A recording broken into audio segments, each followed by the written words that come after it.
all you need for a sugar spell is some paper, an envelope, a pen,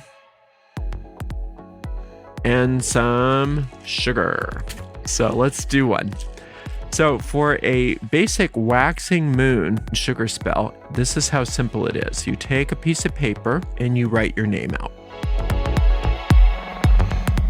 And then I would decide what I want. Let's say I had a need to bring in $1,500 for a specific bill. I would just put $1,500. And then I simply put a circle around it. Take a little bit of sugar. You only need about a teaspoon of sugar. Then all you do is you fold the paper up around the sugar. And the best thing to do is to fold it as many times as possible, just to make sure that that sugar doesn't spill out. And then I'm just going to stick this in the envelope and seal it up. And then I'm going to take this and I'm going to put it right under my pillow. And I'm going to sleep with it tonight.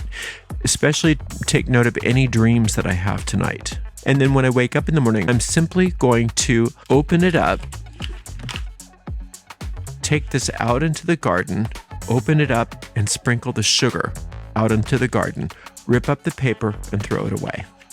That's all there is to it. Here's a type of banishing sugar spell. Let's say that I had a condition or a person that I wanted to be separated from. I would write my name here, and then I would write the name of the person or the situation that I wanted to be separated from. Then I'm going to draw a circle around here and a circle around here. Now take some scissors, and I'm going to cut right between the two. I'm going to fold this guy up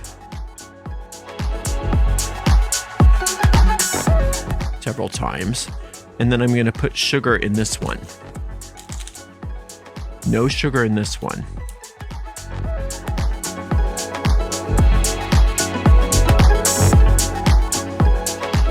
Now we're going to give each one of these an envelope.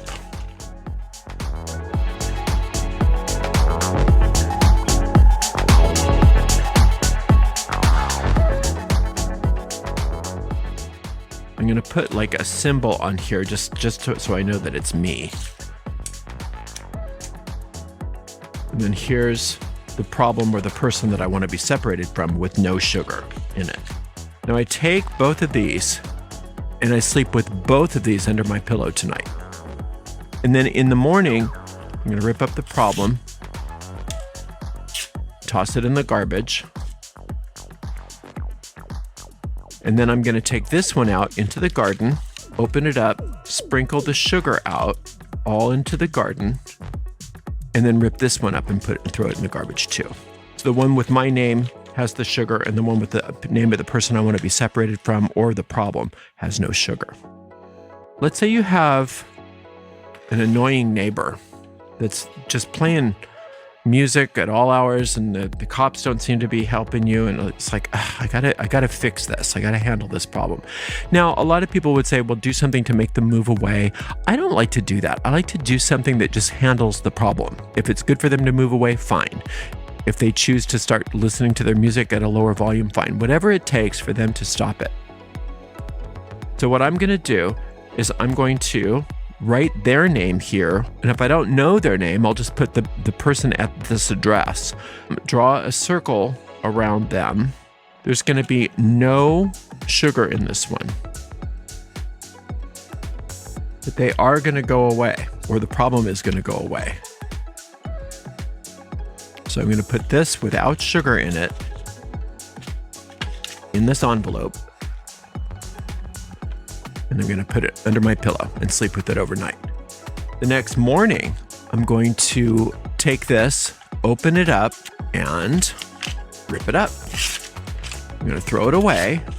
And then, in a very sly and cunning way, I'm going to walk by their house and just sprinkle some sugar across the path, or if I can do it without trespassing by their door. You don't have to trespass, but just in their general, even in their driveway is fine. You're going to sprinkle some sugar to sweeten the problem. You can use your imagination and do other kinds of sugar spells, but sugar spells are really powerful. They are there to sweeten a problem. They are there to sweeten an area of your life. So you can use them to get rid of things, and then you sweeten what's left. You noticed that separation spell when I was separating myself from a person or from a problem, I cut the two, and then the one that was the problem didn't get the sugar. I got the sugar, and then I ripped up the problem, and then I put the sugar in the garden. And so putting the sugar in the garden simply is a symbol to the deep mind that what you're planting is sweetness, is good, is that which is getting better and better and better. If you don't have a garden, you can go anywhere where there's plants. Anywhere there's grass or plants. I'm sure there's got to be a tree growing somewhere in the vicinity, so you can just sprinkle it under the tree. Anywhere there's plants growing out of the ground. Now, if there's no plants growing out of the ground at all, then you can find plants growing out of a planter.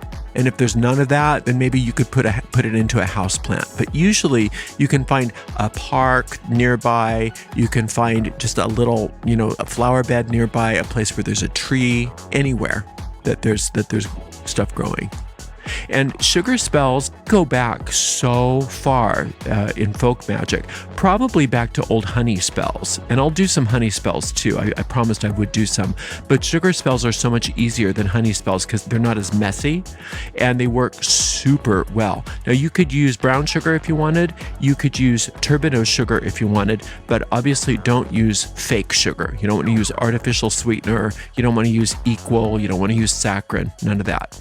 Sugar spells. It's a good thing. Much, much love and many, many blessings.